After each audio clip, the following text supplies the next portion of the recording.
Welcome to the Ultimate Sacrifice Show, where combat veterans and Gold Star families have a voice. All right, welcome to episode 4 of the Ultimate Sacrifice Show, and we are honored to have Lieutenant Colonel Dave Taylor, who retired after 24 years of service, and he has an extensive career that he's going to elaborate on. Dave, we're honored to have you. Thanks so much for coming on, man. Yeah, thanks for having me, man. Looking forward to it. It's an honor to be on with you guys. Likewise. And you know what? I think you're the first field grade that we've had on. So there's going to be big well, you've been tap dancing around that for a while. Hey, do we really want to bring a guy on? I know. Go ahead. You can spit it out. We're going to the dark side right now. So we also have Mr. Jason Callahan, who is part of the Ultimate Sacrifice Foundation down in Texas, and he's one of the event directors and the co-host of the Ultimate Sacrifice Show. So this is the trial run, but we're super happy and honored to have you on.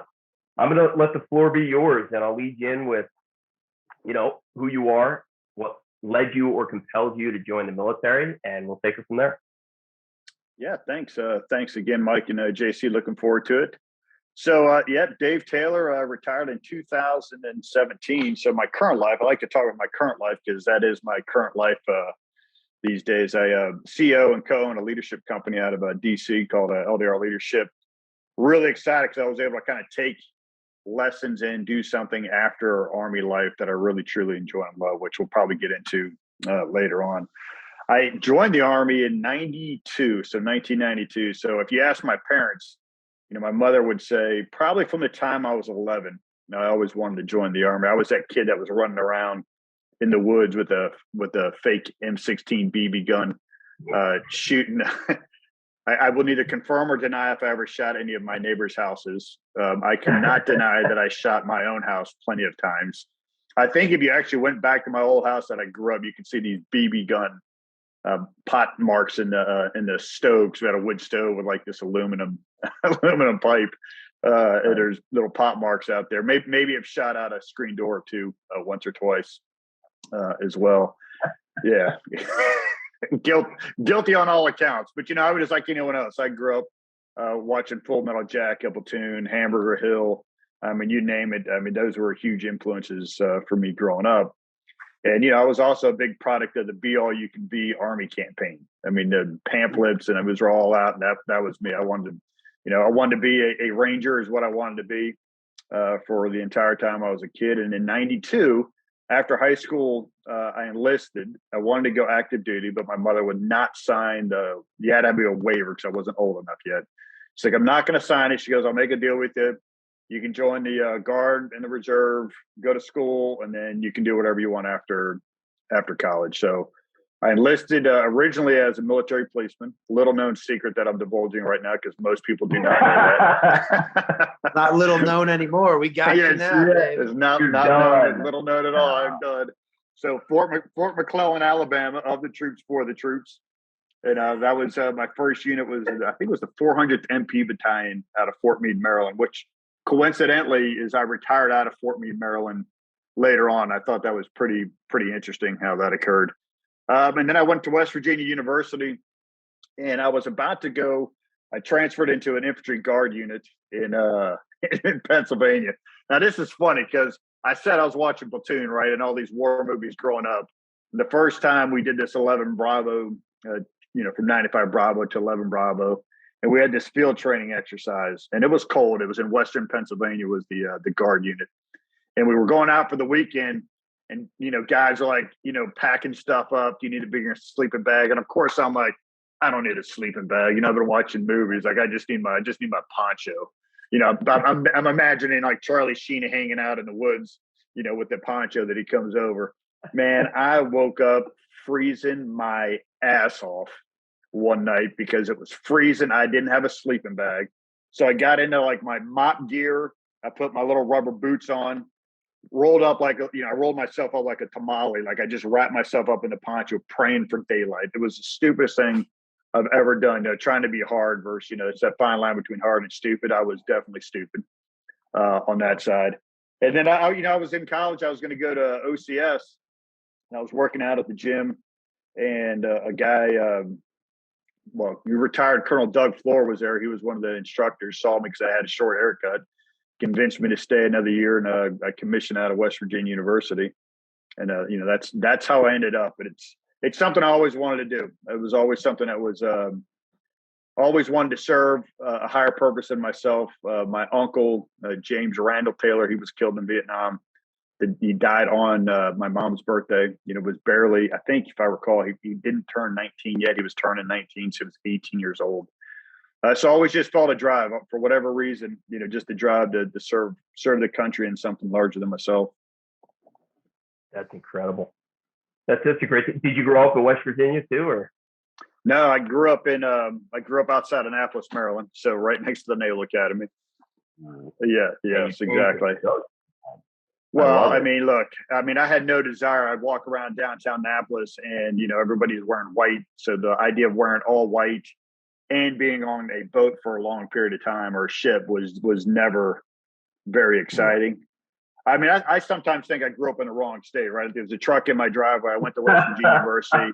I'm a diehard NASCAR fan. I'm like, but I'm in Maryland.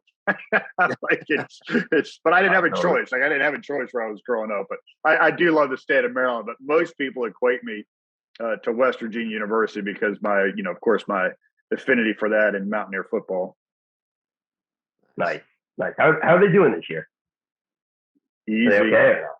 No, I honestly don't even know. I don't follow. They're still they're getting there. So they've got a coach who's in his third year. It takes, probably takes a coach 3 or 4 years to kind of get their players on. They got the best recruiting class going into next year. But they're 2-4 right now. They easily could be 5-1, so it's like right on that cusp. So it hurts right now. But is that Big 12? I'm still blue and gold though. Big 12, right? Yeah, Big 12. Don't ask me about that. That makes no sense why we're in the Big 12. I don't know. It is what it is. Yeah. It's such a mishmash right now with all the college conferences. I don't really follow it. I like stapled Texas A&M as my team because I wanted a team to follow. So I Googled the largest ROTC program for public universities, and Texas A&M popped up. So I was like, cool. Well, you were right. Yeah, it is what it is. We just beat Alabama, but that's you really should all have been a Cowboys fan then instead of a Giants fan. This will end right now, sir. This is gonna shut it down. Anyway, without further ado, so JC, you got anything to open up for the intro before I go on? What's good? So I follow the Black Knights only because I worked at West Point. That's the only reason I follow them. Other than that, Boston College ain't gonna happen. Hey, I love that coach Army's got. I don't remember his name. I don't follow Army football that much because I didn't go there. But he certainly did a lot with that with the team there. Yeah, I tell you, when I was there, he was struggling a little bit, but he picked it up and he did pretty well. Beat Navy, continuing on, crushing. Yeah, great. So, which is always a good thing because, needless to say, I live around Navy town, so I hear about the Army Navy game all the time. All the time. What's funny though is that, and then we got to move on because we could go on and on about this. It's funny that a lot of people don't associate. They're like, "Oh, you're in the Army, you must love Army." I'm like, "No, well, it's actually West Point. It's the university." You're absolutely right. And also, we can commission from any school you want to go to with an ROTC program or just straight to OCS. But that said, too, the Navy, there's no parity between the Army and the Navy, especially when you're in the academies. And you can tell me there is if you went there, but I'm not going to believe you because the Navy just doesn't have the rules and regulations that the Army does. Or the PT test. Well, the funny thing when you're talking about West Virginia University played Army in a bowl game last year. Mm-hmm. And everyone was like, "Hey, oh man, are you torn with who you're going to root for?" I'm like, "No, not at all. It's not even close. It's not even close. I didn't go to West Point, right?" Yeah, you got to stay with what you know. Yeah, I didn't go to West Point. I'm going for the Mountaineers. Of course, that's what I'm going for. Yeah, that's awesome. That's awesome. We got to introduce you to Hunter Oldacre. He came down to the scout platoon once my main man JC left. He was a West Virginia guy. He's a big West Virginia fan, but story for another time. So, Dave, let's move on. Let's talk about your deployments, because I know you were with a ton of units. You did 24 years. You were enlisted prior. The cat was out of the bag now that you were an MP, and then you transitioned over to the dark side and became an officer. Made it all the way up to lieutenant colonel. And I know you were with Ranger Bat, a couple of Ranger Bats as well. So just take it away. Let's go with the first deployment on. Yeah, so I guess really, if you want to look at the first deployment, it was I was with 3rd ID, 3rd Infantry Division. So in 2002, we were, I think it was Operation Desert Spring is what it was called at the time. So the funny thing is, I just left 3rd Ranger Battalion, and I was in school. My daughter had not yet been born, and 3rd Battalion jumped into Afghanistan. It was either the night of or the morning of my birthday. And I remember because it was AOL. If anybody still remembers AOL, it was this little headline: Rangers jumping to Afghanistan. And I thought, I was devastated, right? I was like, it's it. I missed it, because the facts are, when you join the Army, it's like the Super Bowl, right? We join. It's not that we're warmongers, but that's what we train for. We want to test ourselves. That's what we do. All these people and stories we hear about, it's like testing ourselves. So I was like, is it? I missed it. That's it. I was like, that's it. I can't believe I missed it. I was like trying, how could I get back? Now, little did I know, there was plenty more times to go to the Super Bowl, right? the next few years. So I guess 2002, I was in Kuwait for Operation Desert Spring. And it was funny, like when we turned in our gear, we kind of knew we were coming back before everybody else knew we were coming back, because where we staged our gear was not at, I don't remember what the places were in Kuwait, but we staged them back in the forward fobs. And in early 2003, we went back, and we were there for the invasion of Iraq, which is really kind of surreal. Looking back on it, it was quick, it was fast. Of course, you're nervous and you're excited. It's like, is this really happening? This can't be really happening. It is happening, and just the speed in which we moved. And I'll always remember a couple things from it. One, the speed that we moved, and we were in northern Baghdad at the time, and we used to go down to the green zone, and I used to be able to just go with like my Beretta. I didn't even, at that time, I didn't need a pistol. It was, that everybody, they're going to welcome you as Americans, they're going to cheer you. That was true. The first part, we were driving around. I've got pictures of in the magazine, Iraqis hugging me and kissing me, and it was like, "Hey, thank you, Mr. Bush." It was really exciting. And then as months went on, as we know, it started to change. And I remember something so specific. I don't want to say it haunts me, but when we switched from like the invasion to country building, or whatever phase 4 was that didn't really exist. We went from literally, like you're asking, this division that went from attacking to, all right, now we want you to do schools and some other things. And I got put in charge of like running some kind of school thing. I'm like, I don't know anything about school, how to establish a school. And this Iraqi taxi driver brought an NGO up, and the NGO went in, she went in, and I don't remember what she was doing. I was talking to the taxi driver about, hey, what do you think about, what do you think? Like, what do you think about all this? And this was probably 3 months after we had been there, maybe after the invasion. And he looked at me and he goes, "We're very happy that we moved Saddam, but if you're here much longer, we're going to try to kill you too." And that sticks with me to this day. And I thought, wow, that was pretty prophetic at the time. And, at that point, who knew? We had no idea how long anything was going on. And I think we came back like 7 months later in July that year, we came back. And then, after that, I went back to, where did I go from there? I have to think about it. I went to 1st Ranger Battalion, and then had 2 trips in Mosul. And then I was a company commander, had 2 trips in Ramadi there as well. And those were, that's that interesting part where it's, there were some good trips. It all depends on how you define good trips. We were fortunate, we brought everybody home, but they were pretty kinetic, and we thought we were doing some really, really good stuff. And I didn't get to Afghanistan until 2010, or maybe 2009, 2010 into 11. So I ended up with 6 total trips in Afghanistan. Iraq, and 2 to an Afghanistan. The last deployment was as a task force commander, which is pretty awesome. Just a pretty awesome experience working with everybody. It was, yeah, it's weird though. I mean, like everybody else, as I think back now, like as I think back post Afghanistan and where Iraq is, it's kind of, I think I'm kind of in that process of, I don't know. It's like, how do you kind of digest it all? Like, how do you digest where everything's at? And the 20th anniversary of Iraq or 9/11 occurred, to jump in, and I don't know. I'm trying to figure it out. I will say after Afghanistan is, after the withdrawal, my uncle, who was a Vietnam vet, not the one obviously that was killed, but another uncle, I sent a message to him because growing up, he and I always talked a little bit, but he never talked a whole lot.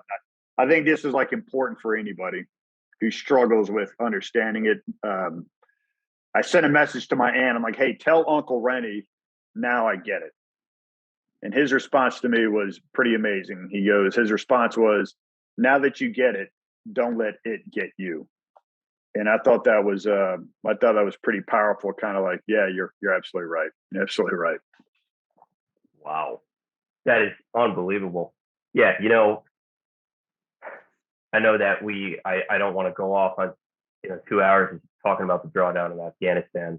I think we're doing that enough now that we're collaborating with other vets, but that was a gut puncher. I was just on a podcast yesterday and I went off a little bit about it, but I think it's needed and it's healthy. And yeah, just like your uncle was saying, maybe he didn't get that opportunity like we have right now to really collaborate with other vets. And we have all these, look at us, we're on Zoom.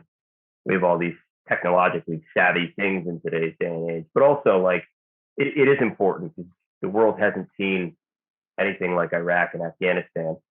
And we're talking about Afghanistan here particularly, because that's what was just drew down, but it hurts. And I think the 13 service members that were killed and the 18 that were critically wounded just added insult to injury at that point.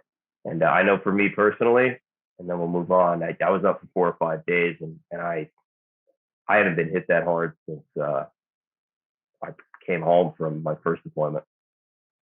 Yeah, and I think the other difference is at least for us, the veteran military space is appreciated across the country, where Vietnam vets didn't have that. They came back and some came back and didn't even have rights within the country.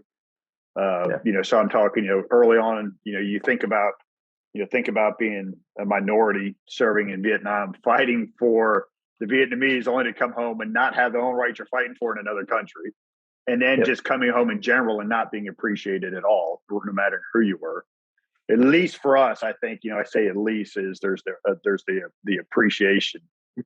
And I think, I won't go down on the tangent, but I think for those who serve and were in those countries, I mean, I think we also bear a personal responsibility to the people that we've worked with. A friend of mine who I went to ended up getting a master's last year from Georgetown, and he was an interpreter for U.S. forces for like 5-6 years, and his wife and family is still over there.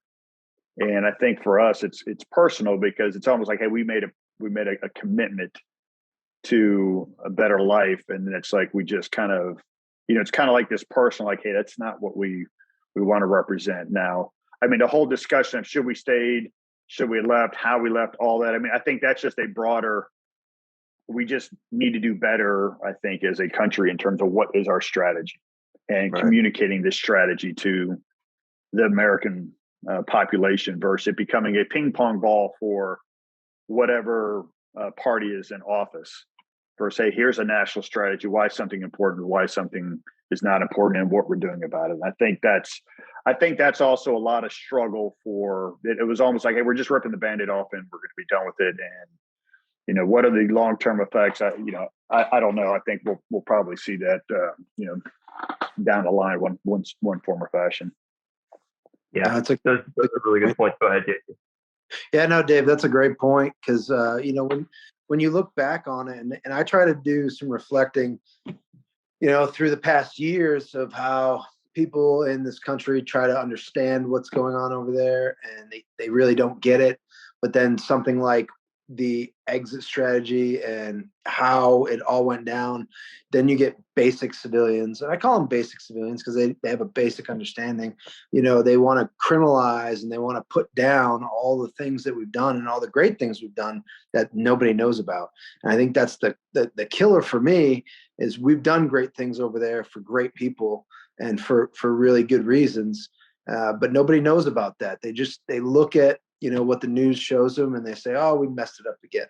And I think it's unfortunate because I think people miss the mark of the importance of what we were doing there and why we were doing it. So, yeah, I mean, war is the classic war is an extension of policy. Sure. And, I say we, anybody who's in the service is on the receiving end of whatever decisions are made. And, it's kind of one of those, what do you do? What do you do? And I think I don't want to say people didn't care about Afghanistan because I hate generalizing people. I can't say everybody didn't care. It wasn't really in the forefront. The rights and the things that women have accomplished in Afghanistan over the time. It wasn't really covered a lot until the decision was made to leave. And then it became, well, wait a minute, why are we leaving? And what about this? And what about that? And it's like, well, where was that kind of care about basic human life and dignity in Afghanistan ahead of that? And it's frustrating simply because I just think we lack the ability to communicate a clear strategy for what we're doing. And I think, we on the receiving end when we were in would like that. And I'm sure current service members are like, hey, well, what is our strategy when we do something? What is the end game here? Is there an end game? Or is there not an end game? And if, new information requires decisions to change, which is fine. You should get new information and assess it. And I think the American population, again, depending upon where you stand on either staying or going, if it was clearly communicated to ifs and whys, I think that the American population would probably understand versus what seemed to be just kind of a quick thing. And of course, in today's world, everything just becomes political. So depending upon which way you want to look, you're going to get your own confirmation bias on the process, no matter what. Absolutely. Yeah. No, phenomenal points. And the military is supposed to be apolitical. We're not supposed to be a political entity, and unfortunately, it's used as a weapon now too many times. But to your point, Dave, that's really hard, especially as a task force commander or lieutenant colonel, you got up to conveying that to the rest of your subordinates, which are all leaders across the board, must be very difficult. And that's what a lot of soldiers on even like our level, like me and JC, we were leaders for a very long time. And I was fortunate enough to serve under him at one time. That was hard enough to convey to soldiers when we were switching from hearts and minds to we're going out on movement to contact missions, then we're going route clearance. Like, what are we doing? We don't have a mission, we don't have a goal set, and we don't have an end state in mind. So as a field grade and someone who's in charge of a battalion or a task force, how did you convey that to soldiers, and how did you keep them motivated? You set me up. Mike. I know. No, I didn't set you up because I don't think there's Well, while you were saying that, I remember specifically one time. I mean, there's so many things that happened over the years. You remember, there's certain things you remember. And I remember my last trip. So it was 2010 into 11. When I was a task force commander, I walked into one of the company operation centers, their own company COF, as you call it. And I walked in just to talk to them, and there was a bunch of guys in there. Boy, they asked me that question. And they asked me like, "Hey, what do you, why are we doing X, Y, Z?" Because we all were familiar with going out and catching somebody that was just a silhouette, and then coming back months later, and now you have a picture of the silhouette because you detained that silhouette the first time you were there, and now 6 months later, the same. Now you have a silhouette in the you have the picture of the person you detained, and it was tough. I don't know exactly what I answered, but I did not sugarcoat it because one, I knew if I tried to BS them, they would see right through my BS answer. The rah-rah type of mentality. And I just focused it on, all we can control is what we can control. We can't control any decision above us. All we can control is our piece of the pie. And so our piece of the pie is, how do we best ensure that we are planning and doing things the right way to make sure we both accomplished our mission, but also brought everybody home in the right form or fashion. Because we can't, we can sometimes get caught up on worrying about things that we have no impact over. But what we can control is, hey, what is our mentality when we go out the wire? We're planning. How are we planning? What are the risks and the consequences? Were we okay with it? But I remember, because I was like, how do I answer this question? And I was just like, well, let me just answer it how I feel. How I feel, so that I'm also not undercutting the full chain of authority as well, because I think that's important. But answering it truthfully in terms of, hey, this is how I feel about it. And I think most of us get that, right? At the end of the day, no matter what decisions are made, we're doing it for each other.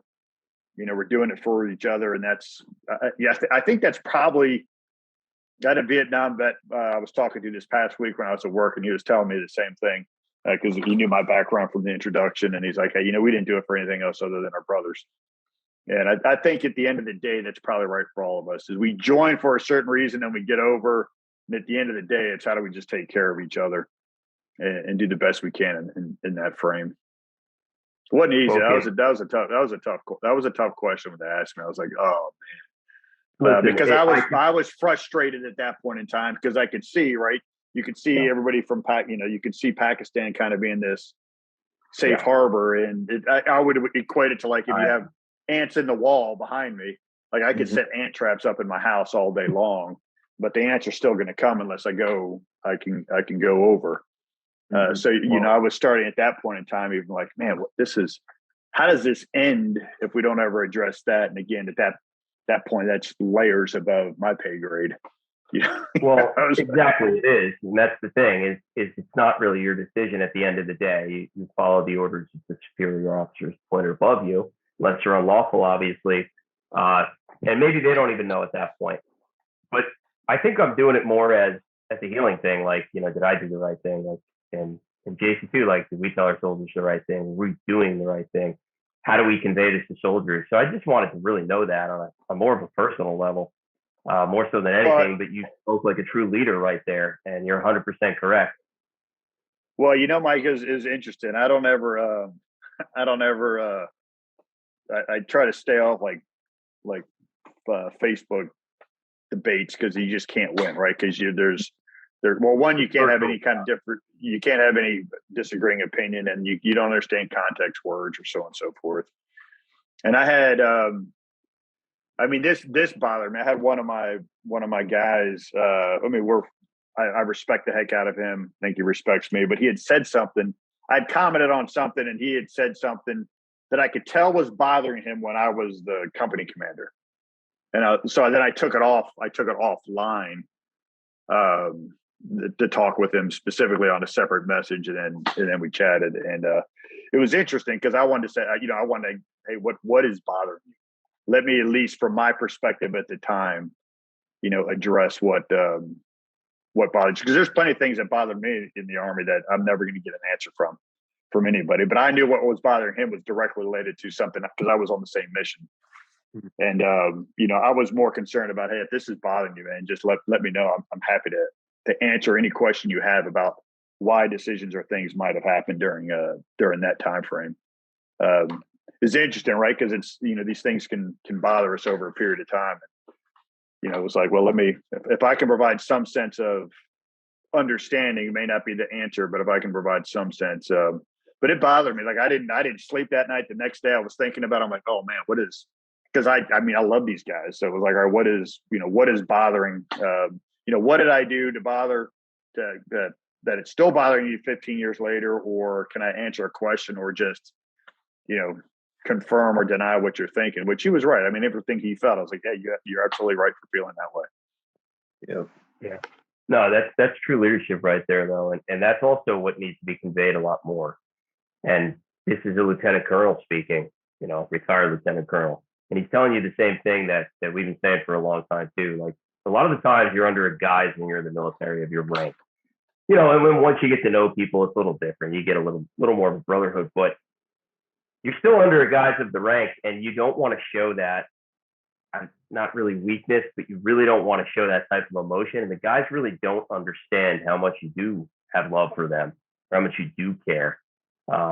Sometimes they do once the shit hits the fan, but it's not often. And then when they get out, especially when they get out, which is what I'd love to touch on because you're obviously a success. And when they get out, everyone's spread across the United States or spread across the world, and that's when we lose touch.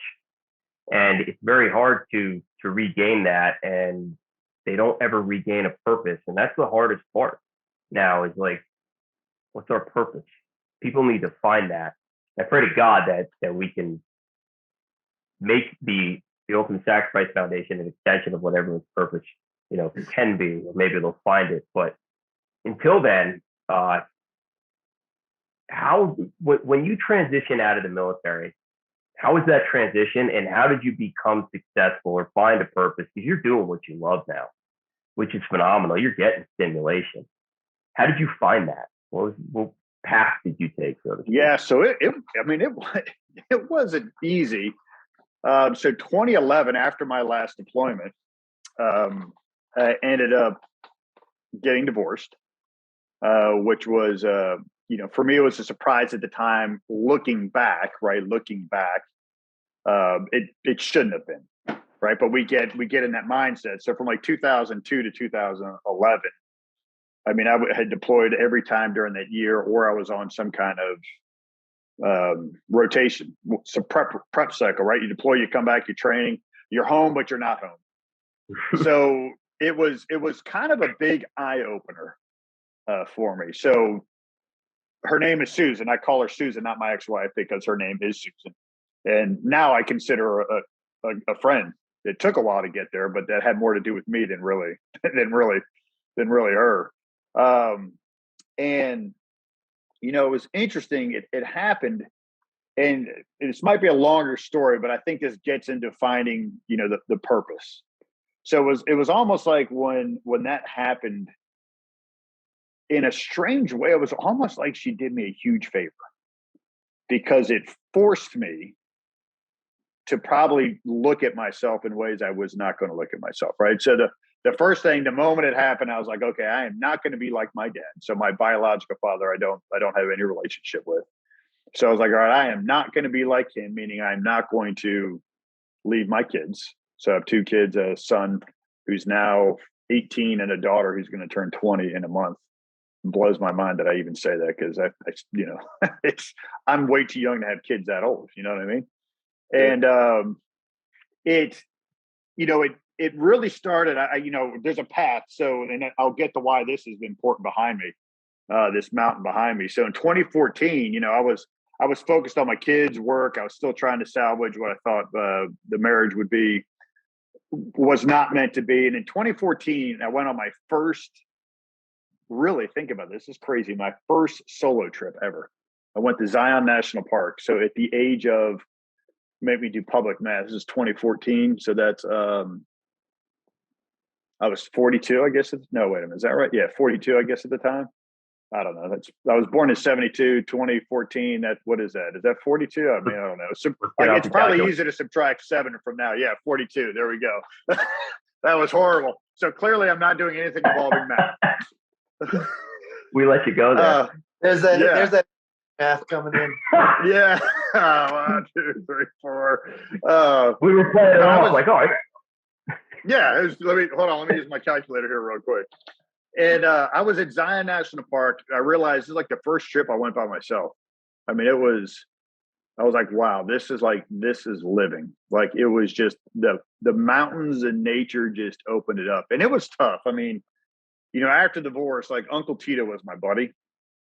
Uncle Tito, everybody should know, or most people, when I say Uncle Tito, they realize, oh, you're talking about Tito's vodka? I'm like, yes, I'm talking about Tito's vodka. I mean, that was my buddy, right? Like, I was struggling with stuff because everything, I was on this path, like, everything was good. I was in Ranger, you know, I've been in 3rd Battalion, 1st Battalion, 2nd Battalion. Like my path was going good. Everything was, this was like, to me, it was like, this was like the first time I failed, which probably will resonate with a lot of us. You know, like we generally, if we're A-type, we succeed, we get what we want, we work hard. It's like the first time I failed. And, you know, so I started to realize like, hey, this is, I started doing a lot more self-reflection at that time. I mean, right before that, I started going to see a psychologist as well. Cause I was that typical, you said, I was that typical, like exterior armor, no weakness. I'm not going to go see a psychologist type of mentality.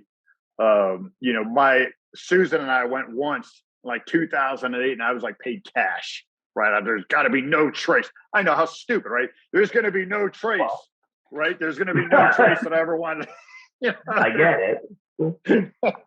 There's not going to be any trace that this happened. Yeah. And, you know, I kept thinking about it. And then, you know, that climb or that hike was really impactful to me. And then in 2016, when I took command 2014, later in 2014. Yeah, see, there's that math again. Later in 2014, I just can't believe it's been that long ago. I took command down at the 1st Battalion, 3rd Infantry at the Old Guard, which was just talking about just an amazing assignment down there.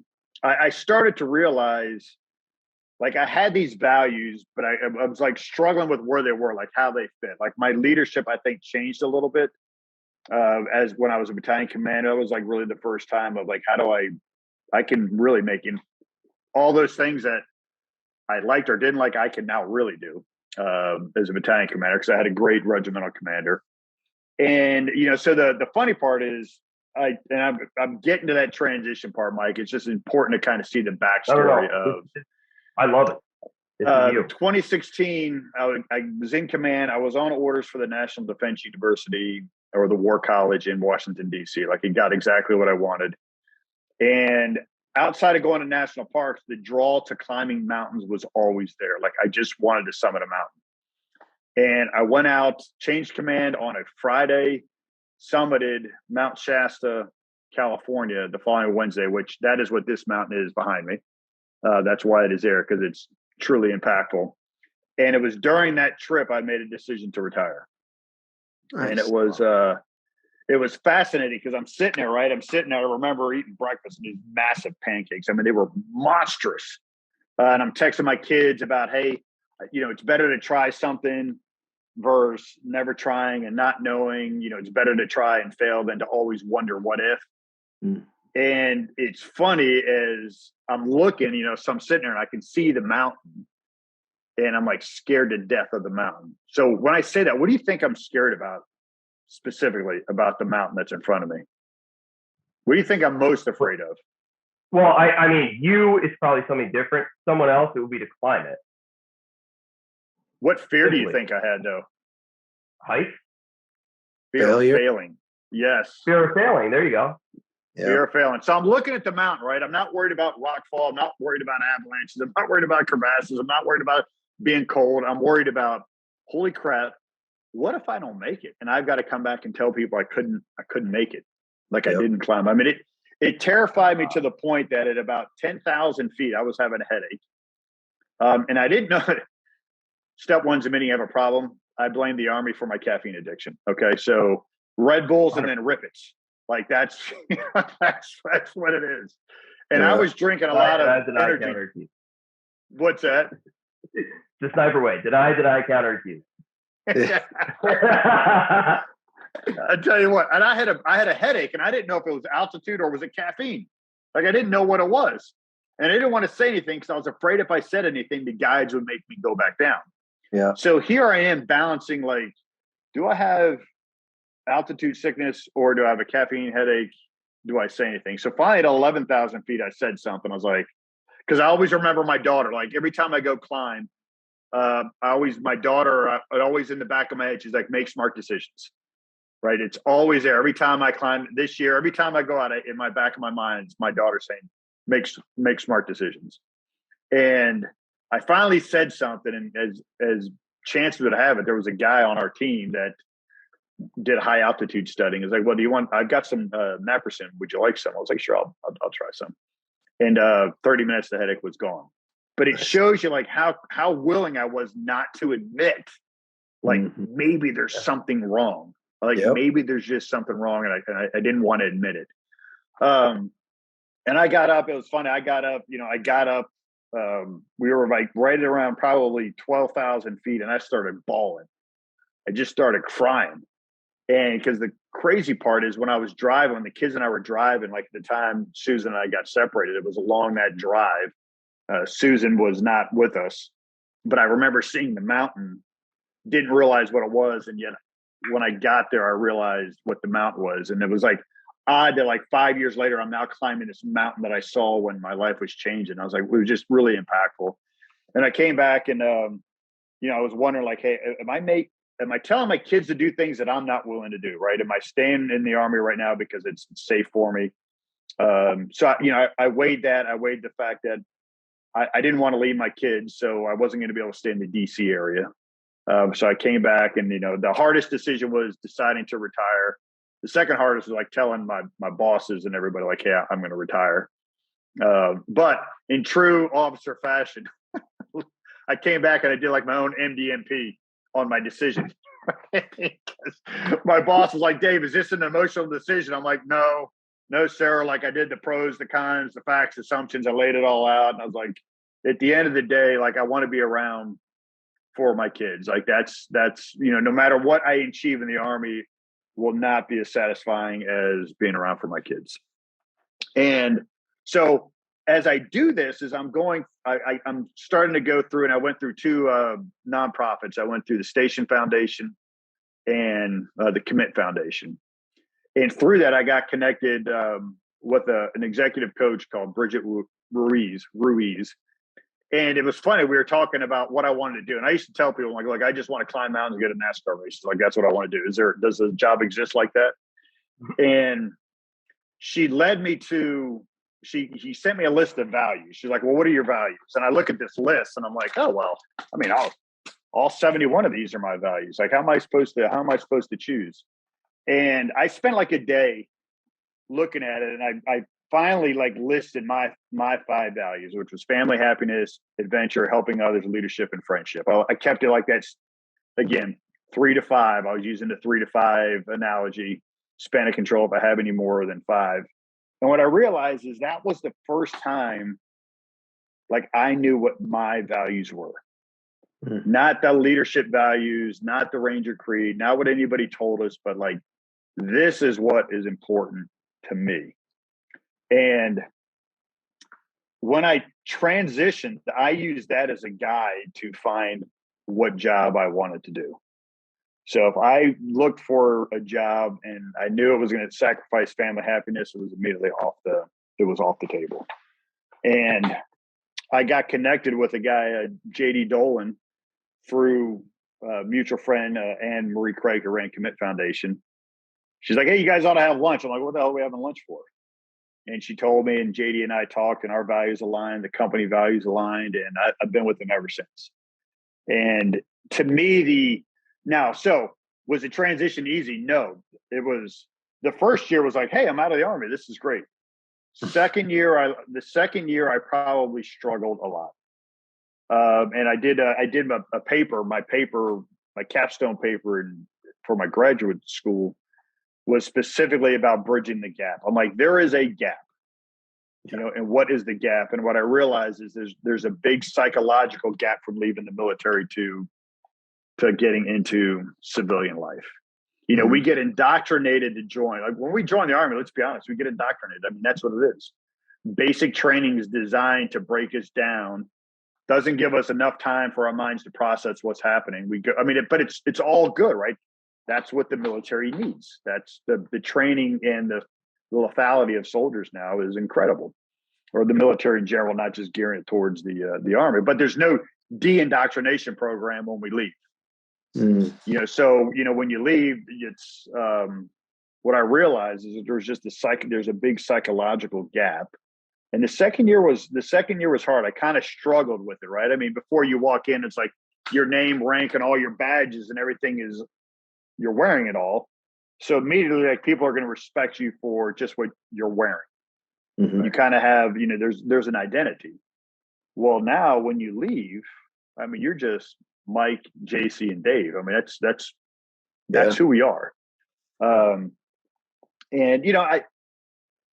I tell, my mindset is, we get told a lot when we're in the military, like, hey, we're the 1%, the 1% of the population, the 1% of the population. That's fine when we're in the military. I think the struggle is when we leave the military, we are now in the 99%. Mhm. And it's not the 99%'s responsibility to figure out how to adjust to us. It's on us to figure out how to Just to them. adjust to the 99% of the population. That's like, people are happy JC, people are happy you served, but just like in the military, we have to perform, and we have to do, we have to be able to provide something different. And it wasn't easy. I mean, it was, I still kind of am at that point where I'm trying to figure out that balance, right? Because for me, when I retired, I was 44. I love the military. I love serving in the Old Guard and the Ranger Regiment, but I also don't want that to be my only identity the rest of my life. But it's a huge chunk of my life. So how do we? It's like finding the balance, right? Finding the balance to being Dave. Like, I just like to be called Dave. Like, when Colin hits me up, then he's like, hey, sir. I'm like, Colin, I am Dave, man. I have not been a sir for like 4 or 5 years, right? It almost feels weird now. I'm like, just that's who I am. I am Dave. It's a process, but I think a key is really finding out what is important to you, what are your values, and not being afraid to take a risk. And I got another point, but I'll stop there because I've been rambling for a minute. If you got a question, I've got another point to make on that. I think we have about 7 or 8 minutes left. I mean, I'll extend it because I think this is extremely important. Dave, I don't think you understand how many soldiers and leaders and peers, subordinates alike, whatever, superiors are out there that are going to listen to this that need to hear that. Yeah. That hear that. And they're screaming through you right now. And that's awesome. They need that because you're right. I mean, look, we have 2 NCOs and an officer right now. And none of the rank or what we've done in the past bullshit matters. What matters is this. Yeah. This is going to always matter. You're 100% correct. And I know you served in the Old Guard with Colin. Even when we were in, like, we were boys. I mean, I felt like I had that connection with so many people, and I'm sure you guys did too, like officer, NCO, even specialists, sergeants below us, like whatever. It doesn't really, it more reigns true with the words you just spoke because I think they need to be heard and they're 100% correct. They reign true. JC, if you want to add on anything before we, I just want to say, Dave, and you're right on point. I mean, I look at my own journey through this process, and I'm new to it. I've been out of the military now for going on 7 months. I just retired, so hearing those words from you after being out a few years, it makes an impact on me personally, because you're absolutely right. What is the value that we have, and how do we share that with everybody else without being overburdened and without overburdening other people? And sometimes I feel that way personally. I feel like I overburden certain people in my life because I'm still trying to figure out that transition process. And, for me personally, it's been a struggle. And I look at it as physical and mental wellness, and those two absolutely 100% go hand in hand. And not having the ability to do that is where a lot of veterans find themselves in a rut, and they're not able to get out of it. And I think your words right there really ring true for a lot of people that are going to hear this. I just want to say thanks for that. Yeah, you're welcome, JC. I mean, I really am a believer of find out what's important to us. Like, spend a half a day or a day and look at the values. And like, I looked at adventure, and family happiness was easy. I circled adventure because adventure then had tentacles to all these other values that were important. I'm like, okay, so I know like today, I was telling Mike, I'm like, I got to go hike. Like I knew, like I need to go on a hike. I just need to get out because I know, it's funny. A guy I work with, Rich, he's like, Dave, I like the version of Dave that comes back from mountain climbing. The Dave that comes back from 5 days at the Daytona 500, little different. I like the Dave that comes back from climbing, but it's and they can change. Like I'm kind of at that point now where both my kids are in school. Not that family happiness is not important, but they're not here every day. Right. So does it change? And it's like, what is our true north? And I think the other struggle is, we get, when I retired, JC, it was, hey, you should go be a defense contractor. You should be a GS employee. It was all things related to the military or government. And I was like, I don't want to do that. Yeah. And I think for some of us, it was, and you should take, you need to ask for this much money.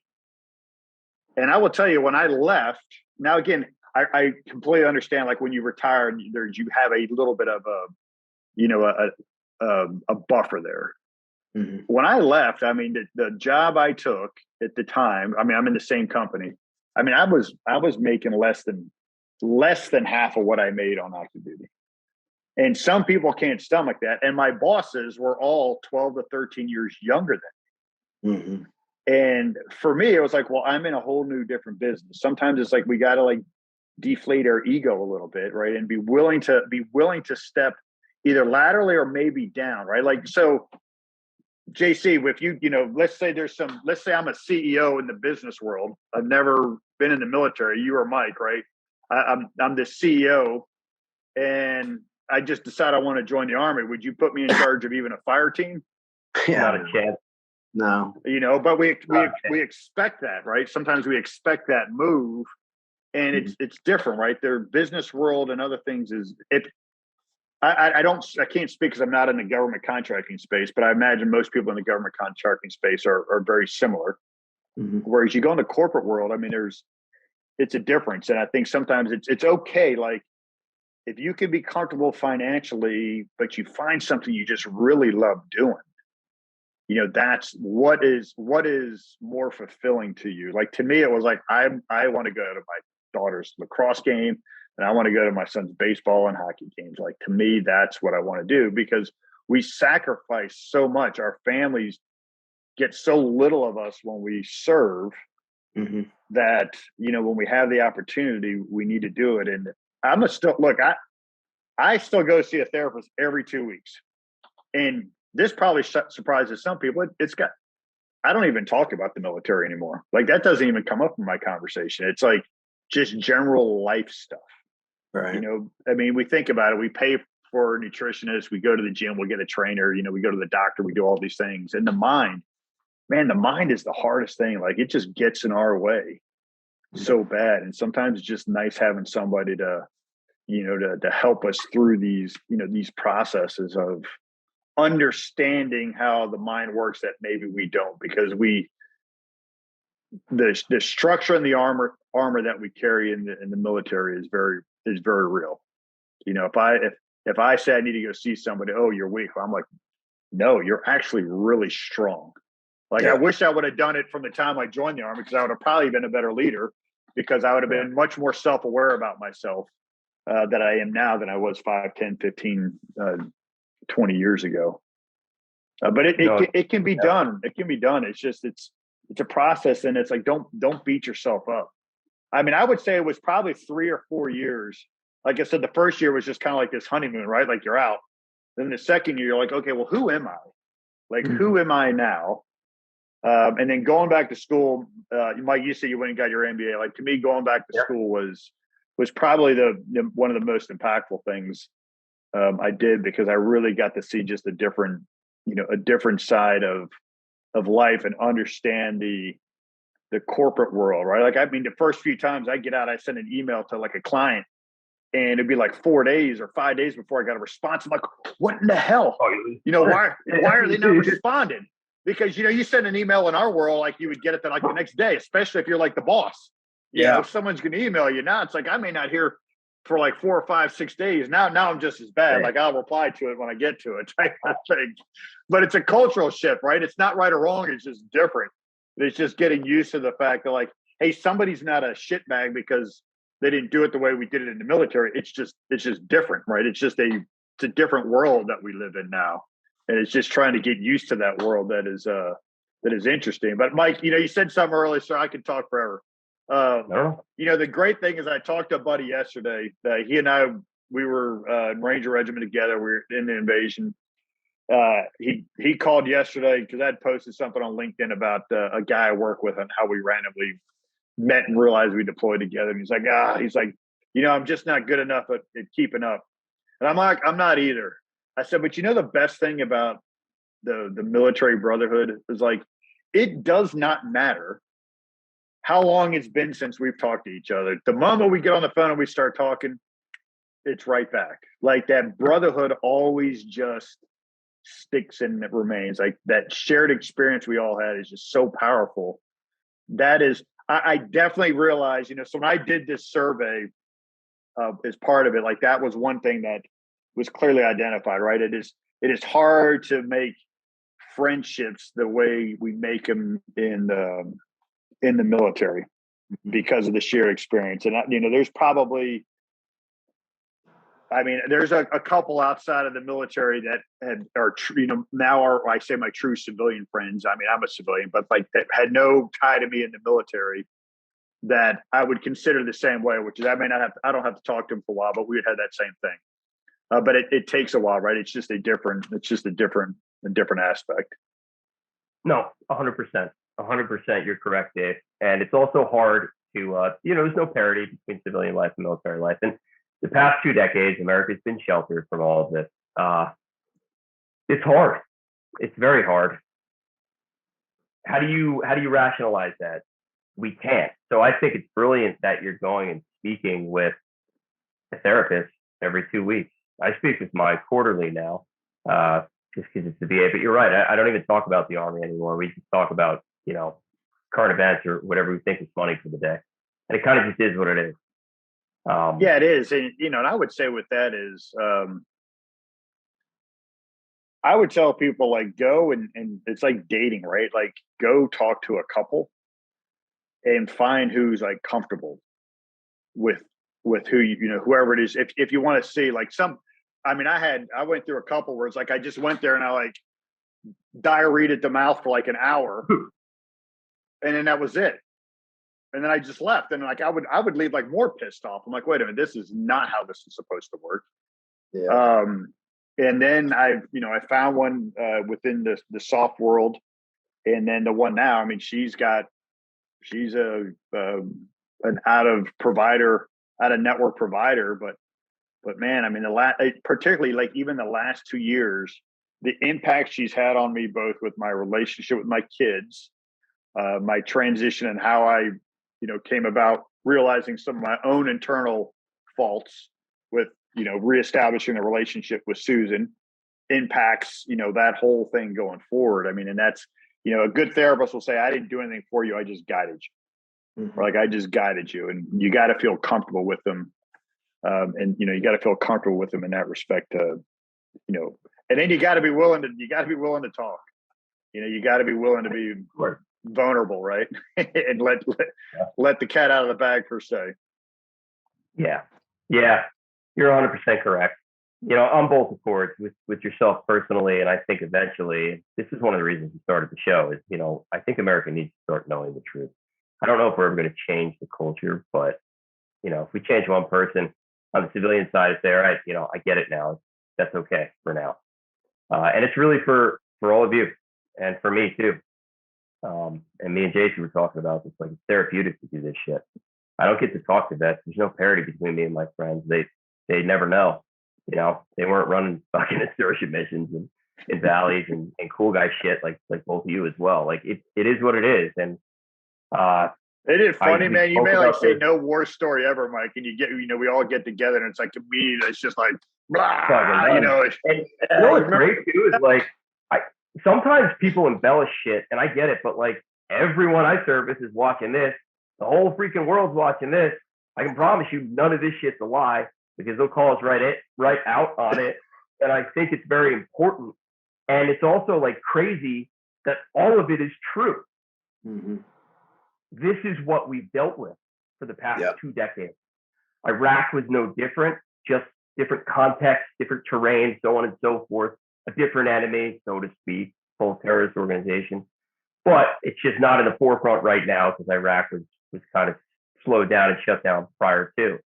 But I think your words are amazing. I really do, and I think it's gonna help a lot of people. I'd go on for another hour if I could, but this segment's about to cut off on me. You need to up your Zoom subscription. Oh my God! So I know it's all this space. I keep having to like re-up it. I'm like, Jesus Christ! But it's also like I have to have a time. Like I can't go much over an hour. We have now, I don't even know how long, hour 5 maybe, but people, it'll just lose their attention. I think that you never lost attention, at least mine. I was locked onto you the whole time. What I want to do though is before we do end, JC, if you have anything to add, please do so. And then right after that, Dave, just a quick 2-3 sentences, maybe even a paragraph blurb of any advice you want to give for future vets or current vets. Yeah, so thanks for coming, Dave.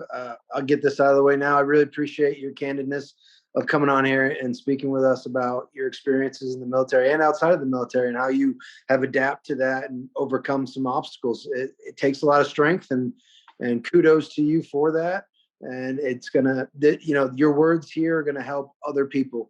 And you may not ever see it, and you may not ever know about it. Neither will me and Mike, but I know that this impact will have great effect on people that need it. So thank you for what you did, and I appreciate you. Yeah, thanks, JC. Thank you both. I would say the world is a white canvas when you leave. Like we can paint it whatever we want. There's no restrictions on what we want to do. We can paint it. Find your values. Work to become self-aware, and it's okay. Like just think of the impact. The more we understand about ourselves, the better we can be for those around us. And also, don't be hard on yourself. Like everybody's got, we all struggle with something internally, externally, whatever. That's human nature, and it's completely fine and understandable. I always tell, if you're hard on yourself, imagine what you would tell a friend of yours in the same situation, and tell yourself the exact same thing, and you'll probably have a little bit more compassion on yourself if you frame it like you're talking like you would to a friend. And I appreciate you both. Appreciate what you all are doing and having me on. So it was an honor and pleasure. Absolutely, it's the pleasure is all ours. We're honored to have you on, and we definitely want to invite you, all expenses paid, to one of the first events that we will be throwing. We're planning some cool guy stuff, so it's gonna be. I can only imagine. With that said, that was Lieutenant Colonel retired Dave Taylor. Thank you so much for coming on, and we will see you next episode.